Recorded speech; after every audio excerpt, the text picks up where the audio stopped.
Hola, ¿cómo están, my compañeros? Right before you is a graph that depicts emergency department use prior to the declaration of the national emergency on March 13th, 2020. And then on the right side, it is after the declaration of the national emergency on March 13th, 2020. The very top line, the dotted line, is total use. You can see that total use immediately drops off. The second to top line is adult use. You can see adult use immediately drops off. Then it starts with the COVID-19 like illness. That only appears at the declaration of the national emergency, surprising enough. And you can see that the COVID-19 line is now in the position where the total dotted line would have been if it had continued its original trajectory.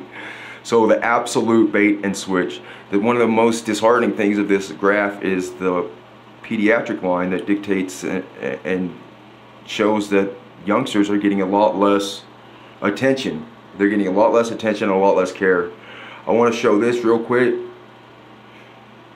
Right here, highest PRs, that means that these are the newer incidents. These are the new diagnoses that are going around. Lower PRs mean they've stopped diagnosing this ailment. So they have 54,000 new cases of exposure encounters, and then they have 34,000 less cases of influenza. This time period in this particular graph covers a 1-month time period from 2019 to 2020, from December to January. And then it compares, that's the pre-pandemic time, and the post-pandemic is December 2020 to January 2021. 1 month. They compared 1 month. And in that pre-pandemic, we had 34,000 more influenza diagnoses. We had 21,000 more acute bronchitis diagnoses. And these are all diagnoses now that are wrapped up in the exposure encounter screening. It's something that is the absolute bait and switch. I will include the links.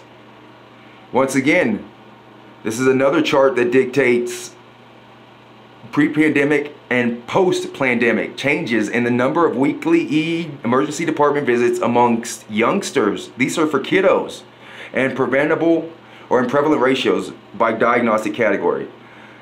Prevalent ratio is exactly what I explained. It explained what is the diagnosis that is most prevalent.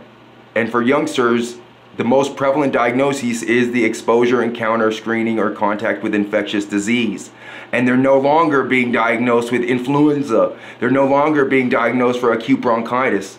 They're being told that their ailments cannot be identified. I think that's wrong. I think that's very wrong.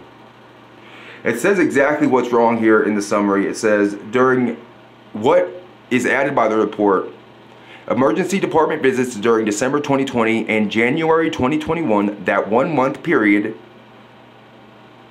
were 25% lower than during the pre-pandemic levels.